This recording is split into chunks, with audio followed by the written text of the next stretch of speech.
TR Balu அவர்கள் மன்னிப்பை கோர வேண்டும்.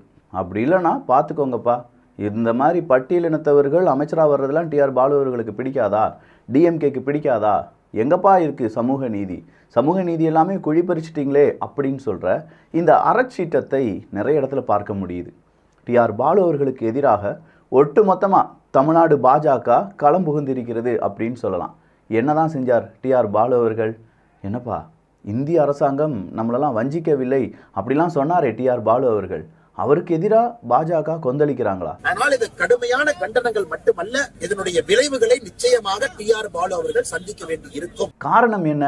இப்படி பல கேள்விகள் இருந்துச்சுன்னா இது ஆழமான அரசியல் சதுரங்கம்.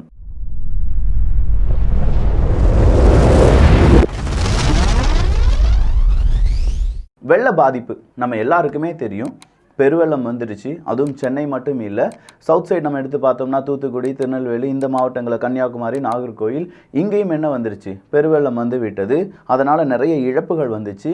இந்த இழப்புகளை பார்வையிட மத்திய அரசாங்கத்தின் சார்பாக நிர்மலா சீதாராமன் அவர்கள் கூட வந்திருந்தாங்க. இதை டிஆர் பாலு அவர்கள் சொல்லியிருந்தாங்க, இல்லை நம்மளை வஞ்சிக்கலை, அவங்க வந்து பார்த்துட்டு போகிறாங்க, 27ஆம் தேதி ஜனவரி மாதமே தாரேன்னு சொல்லியிருந்தாங்க தொகை, அது இன்னும் நமக்கு கிடைக்கல, அதனால் நம்ம வஞ்சிக்கப்பட்டோம் அப்படின்னு நம்ம சொல்ல முடியாது. ஏன்னா நாங்களும் அமைச்சராலாம் இருந்திருக்கோம், அது எந்தெந்த இலாக்காவுக்கு போகும், எப்படி பில் பாஸ் ஆகும் அப்படிங்கிறது எங்களுக்கு தெரியும்னு சொல்லி ரொம்ப பாசிட்டிவான அப்ரோச்சாக தான் இருந்துச்சு.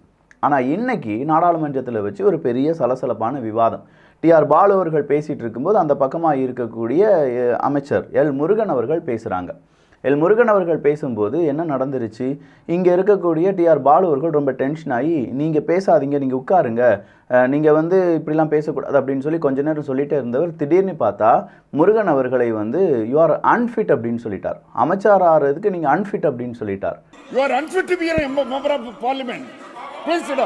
உடனே பாஜகவை சார்ந்த அங்கே இருக்கக்கூடிய அமைச்சர்கள், நாடாளுமன்ற உறுப்பினர்கள் என்ன சொல்லிட்டாங்கன்னா, அது எப்படி ஒரு அமைச்சரை பார்த்து இன்னொரு அமைச்சர் யூ ஆர் அன்ஃபிட் அப்படின்னு சொல்லலாம், நீங்கள் தான் சர்டிஃபிகேட் கொடுக்குறீங்களா அப்படி இப்படின்னு சொல்லி அமளியில் ஈடுபட்டுட்டாங்க. அது மட்டும் இல்லாமல் டிஆர் பாலு அவர்களுடைய இந்த ஸ்பீச்சை அவை குறிப்பிலிருந்து எடுக்க வேண்டும் அப்படிங்கிற ஒரு கோரிக்கையும் எழ ஆரம்பிச்சிருச்சு. ஸோ இந்த அன்ஃபிட் அப்படின்னு சொல்லும்போது ஒரு அருந்ததியர் 75 வருடங்களுக்கு பிறகு நம்ம அமைச்சராக இருக்கிறது டிஆர் பாலு அவர்களுக்கு பிடிக்கலையா? இல்லை அருந்ததியர் சமுதாயத்தில் பிறந்திருந்த அன்ஃபிட்டா? இல்லை அருந்ததியர் சமுதாயத்தில் பிறந்து 75 ஆண்டுகளாக இந்திய பேரரசுல யாருமே அமைச்சராக இல்லை, பட்டியலினத்தை சார்ந்தவங்க யாருமே அமைச்சராக இருக்கக்கூடாதா? அவங்கள அன்ஃபிட்னு சொல்கிறது தான் இவங்களுடைய வேலையா? உங்கள் சமூக நீதின்னு சொல்கிறீங்களே, இதெல்லாம் சமூக நீதியா? இப்போ திமுகவை நம்ம எடுத்து பார்த்துக்கலாம். அதில் 35 அமைச்சர்கள் இருந்தாங்கன்னா வெறும் 3 அமைச்சர்கள் மட்டும்தான் பட்டியலினத்தை சார்ந்தவர்கள். அதே இது பாஜகவை எடுத்து பார்த்தீங்கன்னா 75 அமைச்சர்களில் 20 அமைச்சர்கள் யார்? பட்டியலினத்தை சார்ந்தவர்களும் பழங்குடியினரை சார்ந்தவர்களும். இங்கே எங்கே சமூக நீதி இருக்குது? 35க்கு 3 அப்படிங்கிறதுல சமூக நீதி இருக்கா? 75ல் 20 அப்படிங்கிறதுல சமூக நீதி இருக்கா? இவங்க சும்மா பித்தலாட்டம் தான் அப்படின்னு சொல்லி அண்ணாமலை அவர்களும் திரும்ப அட்டாக் பண்ண ஆரம்பிக்கிறார். பட்டியலினத்திலிருந்து சகோதர சகோதரிகள் 3 பேர், சமூக நீதி 33, நம்முடைய பாரதிய ஜனதா கட்சியில 75 அமைச்சர்கள் 12 பேர் பட்டியலின சகோதர சகோதரிகள், 8 பேர் பழங்குடியின சகோதர சகோதரிகள், 20 பேர் 75. இது சமூக நீதியா? இது சமூக நீதியா? ஸோ இந்த அட்டாக் அப்படிங்கிறது பொதுவாக திமுக இந்த மாதிரி ஜாதி அரசியலை முன்னெடுத்து சில விஷயங்கள் செய்வாங்க. ஜாதிய கட்டமைப்பில் அரசியல் நடத்தக்கூடிய கட்சிகள் கூட கூட்டணியாக இருக்காங்க. ஆனால் அதே கருவியை, அதே ஆயுதத்தை திமுகக்கு எதிராக டைவர்ட் பண்ணியிருக்காங்க பிஜேபி. பட்டியலினத்தை சார்ந்த எல் முருகன் அவர்களை அன்ஃபிட்னு சொன்னது எப்போவுமே எங்களால் அக்செப்ட் பண்ண முடியாது. அதெல்லாம் வந்து திமுகவினுடைய இந்த சமூக நீதிக்கு எதிராக உள்ள கருத்து. எனவே டிஆர் பாலு அவர்கள் என்ன செய்யணும்? பொதுவெளியில் பொதுவான ஒரு இடத்துல வச்சு எல் முருகன் அவர்களுக்கு எதிராக இந்த பேசின பேச்சுக்கு மன்னிப்பை கோர வேண்டும் அப்படின்னு சொல்லியிருக்காங்க. இதை நீங்கள் எப்படி பார்க்குறீங்க? இந்த 35க்கு 3, 75க்கு 20 அப்படிங்கிற கணக்கையும் நீங்கள் எப்படி பார்க்குறீங்க? ஏன்னா இவ்வளோ நாள் நாங்கள் தான் சமூக நீதிக்கு சொந்தக்காரங்க, நம்மளால தான் இங்கே எல்லாமே நடந்துகிட்ருக்கு, நாம தான் சமூக நீதிக்கு எடுத்துக்காட்டு அப்படின்னு சொல்லிட்டு இருந்த திமுக அரசாங்கத்துக்கு எதிராக கேள்விகள் ரொம்ப பலமாக வைக்கப்படுது. இந்த கேள்விகளுக்கான பதில் திமுகட்டிருந்து வருதா வரலையா அப்படிங்கிறத மக்கள் நீங்களும் பார்க்க போகிறீங்க. இந்த தடவை எலெக்ஷன் நடக்க போகுது 2024, அதுலேயும் நம்ம பார்க்க போகிறோம். 2026 தேர்தலும் இது ரொம்ப பெரிய அளவில் பாதிப்பை ஏற்படுத்தும் அப்படின்னு சொல்லலாம். அதே மாதிரி இது ஆணவத்தின் உச்சம் அப்படின்னு சொல்லியிருக்காரு அண்ணாமலை அவர்கள். ஆணவத்தின் உச்சம் அப்படின்னு சொன்னதோடு மட்டும் இல்லாமல் இது தோல்வியினுடைய தொடக்கம். திமுக தோக்க போகுது, அதனால் இவங்க இப்போ என்ன செய்ய ஆரம்பிச்சிருக்காங்க, இப்படியெல்லாம் பேச ஆரம்பிச்சிருக்காங்க அப்படிங்கிற தகவலையும் கொடுத்துருக்காங்க. சரி, இது இப்படி இருக்க அடுத்ததாக இன்னொரு பிரச்சனை. ஓடும் பஸ்ஸில் இருந்து விழுந்த பெண். இதெல்லாம் வந்து பார்க்கவே மாட்டிங்களா தமிழக அரசாங்கம்? அதுவும் இந்த பஸ்லேருந்து கீழே விழுந்த பெண் திடீர்னு கூச்சல் போட்டனால பஸ் டிரைவர் என்ன செஞ்சிட்டாரு, கொஞ்சமாக பிரேக் அப்ளை பண்ணி அந்த பெண்ணினுடைய உயிரை காப்பாற்றி விட்டார். ஆனால் ஓடுற பேருந்து அப்படின்னு சொல்லும்போது, இப்போ நம்ம எடுத்துக்கோங்களேன், நம்ம ஒரு வாகனத்தை எடுத்துகிட்டு அப்படியே வண்டி ஓட்டிகிட்டு இருக்கோம், நம்ம வாகனத்தை வண்டி ஓட்டிகிட்டு இருக்கோம், யாருடைய உயிருக்கும் நம்ம அச்சுறுத்தலாக இல்லை. ஆனால் அந்த வாகனத்தில் ஹெட்லைட் எரியறனாலே ஃபைன் போடுவாங்க. அந்த வாகனத்தை எஃப்சிலாம் நம்ம சரியாக பண்ணலைன்னு வச்சுக்கோங்களேன், ஃபிட்னஸ் டெஸ்ட்லாம் இருக்குல்ல, அதெல்லாம் நம்ம சரிப்படுத்தி போகலன்னா அதுக்கும் நிறைய ஃபைன்லாம் போடுவாங்க. ஆனால் அரசாங்கம் நடத்தக்கூடிய இந்த மாதிரியான பேருந்து அப்படின்னு சொல்லும்போது அந்த சர்வீஸில் நடுவாக்கில் ஒரு ஓட்டை விழுந்துருச்சு அப்படின்னு சொல்கிறது எல்லாமே நம்மளால் அக்செப்ட் பண்ண முடியாது. அப்போது மக்களுடைய உயிரை நீங்கள் துச்சமாக மதிக்கிறீங்களா அப்படிங்கிற கேள்வி இன்றைக்கி பரவலாக சோஷியல் மீடியாவில் கேட்டுட்டு வராங்க. தமிழக அரசாங்கம் இதற்கும் பதில் சொல்ல வேண்டும். எல்லாத்துக்குமே ரோல் மாடல் அப்படின்னு சொன்னால் ஓட்டை விழுறதுலையும் ரோல் மாடலாப்பா அப்படிங்கிற கேள்வியை நிறைய பேர் கேட்டுட்டு இருக்காங்க. பார்க்கலாம் அடுத்ததாக என்ன செய்ய போகிறாங்க அப்படின்னு சொல்லி. இதை விட ரொம்ப முக்கியமானது, அண்ணாமலை அவர்கள் சொன்ன பொய் அப்படிங்கிறது ஒன்று வந்துட்டுருக்கு. அண்ணாமலை அவர்கள் மாற்றி பேசியிருக்காங்க. இடி வந்து இப்போ திமுகவினுடைய ஒரு தலைவருடைய வீட்டினுடைய டோரை தட்டும் அப்படின்னு சொன்னார். ஆனால் அப்போ மறுபடி கேட்டபோது அது இல்லவே இல்லைன்னு சொல்லிட்டாங்கன்னு சொல்லி சன் நியூஸில் ஒரு பெரிய விவாதமே நடந்துட்டு இருக்கு. தமிழகத்துறை மற்றொரு அறிக்கை கொடுத்திருக்காங்க. இந்த மணல் கொள்ளையில பார்த்தீங்கன்னா இன்னைக்கு எந்த நேரமும் கூட கதிரானந்தனுடைய வீட்டு கதவை தட்டுவதற்கு வாய்ப்பு இருக்கு நமக்கு தெரியும்.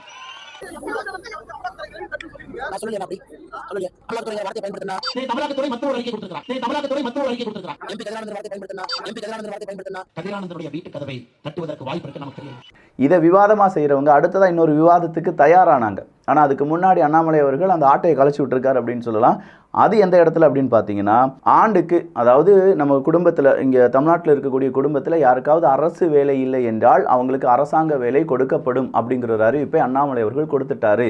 இப்படின்னு சொல்லி பிடிஆர் அவர்கள், பழனிவேல் தியாகராஜன் அவர்கள் ஒரு ட்வீட்டை போடுறார். அந்த ட்வீட்டுக்கு அவர் மென்ஷன் பண்ணது என்னென்னா, அது வேறொரு ட்வீட்டு.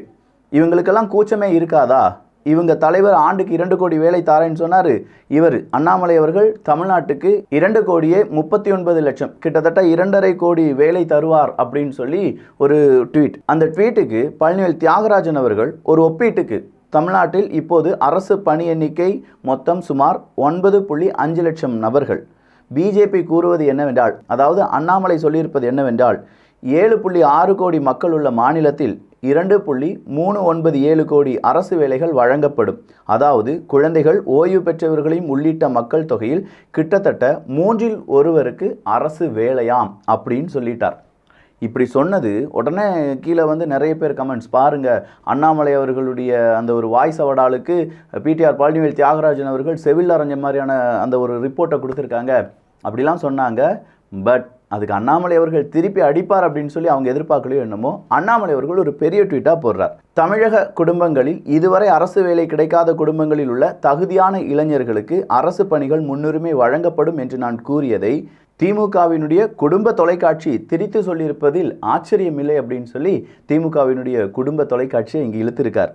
அவர்கள் தொலைக்காட்சி நடத்துவதே மக்களிடம் இருந்து உண்மைகளை மறைப்பதற்கு தான். பல நாள் நம்ம சொல்லிட்டு இருக்கிற ஒரு விஷயம் இருக்குது. ஒவ்வொரு அரசியல் கட்சிகளும் என்ன செய்கிறாங்கன்னா, அவங்களுக்கான ஒரு ஊடகத்தை வச்சுக்கிறாங்க. அந்த ஊடகத்தை வச்சு மக்களை திசை திருப்பும் வேலையில் ஈடுபட்டு இருக்காங்க. தயவு செஞ்சு நம்பிடாதீங்க, இது சோஷியல் யுகம் அப்படின்னு சொல்லி சோஷியல் மீடியாவை பற்றி நம்ம பெருசாக பேசியிருக்கோம். அதே விஷயத்தை இவரும் சொல்லிட்டு, ஆனால் ஒரு மாநிலத்தின் அமைச்சர் வேலை இல்லாமல் எவ்வளவு தூரம் வெட்டியாக இருக்கிறார் என்பது திமுகவினுடைய குடும்ப தொலைக்காட்சியில் வந்த பொய்யான செய்திக்கு கருத்து சொல்லி கொண்டிருப்பதிலிருந்து தெரிகிறது அப்படின்னு சொல்லி பழனிவேல் தியாகராஜன் அவர்களை கூப்பிட்டு அரசு பணிகளுக்கான தேர்வு எழுத ஆண்டுதோறும் விண்ணப்பிக்கும் இளைஞர்களுடைய எண்ணிக்கை சுமார் 30 லட்சம் என்பது மனித வளத்துறையின் அமைச்சராக இருந்து நீக்கப்பட்ட திரு பிடிஆர் மதுரை ட்விட்டர் ஹேண்டில் அவருடைய அந்த யூசர் நேம் போட்டு அவர்களுக்கு தெரியாமல் போனது ஆச்சரியமே. 30 லட்சம் விண்ணப்பதாரர்களில் அரசு பணி பெறாத குடும்பத்தாரை கண்டறிந்து வேலை வாய்ப்பில் முன்னுரிமை வழங்குவதை சுமையாக நீங்கள் கருதலாம். 30 லட்சம் பேர் அப்ளை பண்ணுறாங்கன்னு வச்சுக்கோங்களேன். நம்ம தலைமுறையில் யாருமே அரசு குடும்பத்தை சார்ந்த ஒரு நபர் இல்லாத ஒரு குடும்பத்தை சார்ந்தவங்களுக்கு முன்னுரிமை கொடுக்கணும். ஏன்னா அவங்களுக்கு ஒரு அரசாங்க வேலை அப்படிங்கிறது கொடுக்கணும்ல. அதை செய்கிறது உங்களுக்கு வேணால் கஷ்டமாக இருக்கலாம், ஆனால் அதுதான் உண்மையான சமூக நீதி. இதை பாஜக செய்யும். திமுக போல் 3.5 லட்சம் காலி பணியிடங்களை நிரப்புவோம் என்று வாக்குறுதி கொடுத்து 10% கூட நிறைவேற்றாமல் மக்களை ஏமாற்ற மாட்டோம் அப்படின்னு சொன்னார். இதோடு விட்டாரா? முதலில் அரசு பணிக்கான தேர்வுகள் எழுதி கடந்த 1 ஆண்டுக்கு மேலாக தேர்வு முடிவுகளோ நேர்முக தேர்வுக்கான அழைப்போ பணி நியமனமோ செய்யாமல் இருக்கும் தமிழ்நாடு அரசு பணி தேர்வு ஆணையத்தின் தூக்கத்தை தட்டி எழுப்பும் பணியை திரு பழனிவேல் தியாகராஜன் அவர்கள் செய்யட்டும். அதற்கு முன்பாக 2 ஆண்டுகளாக நியமிக்கப்படாமல் இருக்கும் தேர்வாணையர் தலைவர் பொறுப்புக்கும் உறுப்பினர் பொறுப்புக்கும் தகுதியானவர்களை நியமிக்கட்டும். திமுகவின் போலி செய்திகளுக்கும் பொய் புனைதலுக்கும் கருத்து பிறகு சொல்லிக் கொள்ளலாம் அப்படின்னு சொல்லி செம்மையா செஞ்சிருக்காங்க. இதுதான் உண்மையும் பொய்யும், இதுதான் பித்தலாட்டமும் உண்மையும். இன்னைக்கு இது டிஎம்கே சொன்னதை பிஜேபி என்ன செஞ்சுருக்காங்க, டீபங்க் பண்ணியிருக்காங்க. நாளைக்கு பிஜேபி செய்வதையும் யார் டீபங்க் பண்ணணும்? கண்டிப்பாக திமுக, அதிமுக எல்லாருமே டீபங்க் பண்ணணும். ஏன்னா மக்களுக்கு உண்மை தெரியணும்ல. அப்போ அண்ணாமலை அவர்கள் பேசின பேச்சு என்னன்னா, யாருக்கு இங்கே குடும்ப உறுப்பினர்கள் தலைமுறையாக யாருக்குமே இந்த மாதிரியான ஒரு குடும்ப உறுப்பினருக்கு அரசாங்க வேலை இல்லையோ அவங்களுக்கு முன்னுரிமை கொடுக்கப்படும் அப்படிங்கிறது தான். தமிழகத்திலே இதுவரை எந்த குடும்பத்துல யாருக்கும் கூட ஒரு தலைமுறை கூட அரசு வேலை கிடைக்கவில்லையோ அவர்களுக்கு கட்டாயமாக அரசு வேலை. ஆனா இவங்க எப்படி திரித்து சொல்லிவிட்டார்கள் அப்படின்னா, எல்லா குடும்பத்தையும் ஒரு நபருக்கு அரசு அந்த ஒரு அரசு அதிகாரியாக வழங்கும் திட்டம் அப்படின்னு சொல்லி போலியா பரப்பி விட்டுட்டாங்க. எனவே இது போலி அப்படின்னு சொல்லி யாரை இதை டீபங்க் பண்ணியிருக்காங்க? அண்ணாமலை அவர்கள், பிஜேபி இதை டீபங்க் பண்ணி பழனிவேல் தியாகராஜன் அவர்களை டேக் பண்ணி ரொம்ப பேர் இதை ஓட்டோன்னு ஓட்டிட்டு இருக்காங்க. இது மட்டும் இல்லாமல் நீட்டுக்கு எதிராக குரல் கொடுக்கக்கூடிய அமைச்சர்கள், அங்கே இருக்கக்கூடிய மாநில அமைச்சர்கள் இருக்காங்கல்ல, அவங்க என்னென்ன படிச்சிருக்காங்க அப்படின்னும் அவங்களுக்கு எந்த அளவுக்கு புரிதல் இருக்குது அப்படிங்கிறத பற்றியும் இதே கேள்வி கேட்கப்பட்டிருக்கிறது. அந்த கேள்வியில் திமுக மந்திரிகளின் கல்வி தகுதி அப்படிங்கிற ஒரு பெரிய டேகெல்லாம் போட்டு செந்தில் பாலாஜி 12வது வகுப்பு தான் முடிச்சிருக்காரு, சேகர் பாபு 10வது வகுப்பு. இதில் 10வது வகுப்புன்னு சொல்கிறேன், அதில் பாஸா ஃபெயிலா அப்படிங்கிறத நீங்களே கண்டுபிடிச்சிக்கோங்க.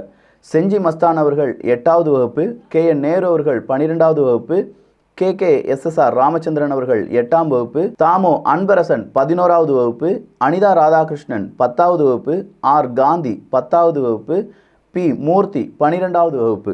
இவர்களுக்கெல்லாம் நீட்டை பற்றி பேச என்ன தகுதி இருக்குது அப்படிங்கிற மாதிரிலாம் கேட்டிருக்காங்க. எல்லாம் படித்தவங்க தான் நீட்டை பற்றி பேசணும் அப்படிங்கிறதும் கிடையாது. படிக்காத நபர்கள் பெரிய அளவில் மக்களுக்கு நல்லது செய்ய மாட்டாங்க அப்படிங்கிறதும் கிடையாது.